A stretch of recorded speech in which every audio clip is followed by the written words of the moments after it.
மனிதர்கள் சில நேரம் நிறம் மாறலாம், மனங்களும் அவர் குணங்களும் தடம் மாறலாம்.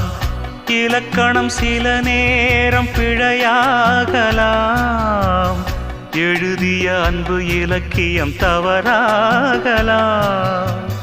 விரல்களை தாண்டி வளர்ந்ததைக் கண்டு நகங்களை நாமும் நறுக்குவதுண்டு. இதில் என்ன பாவம், எதற்கிந்த சோகம்?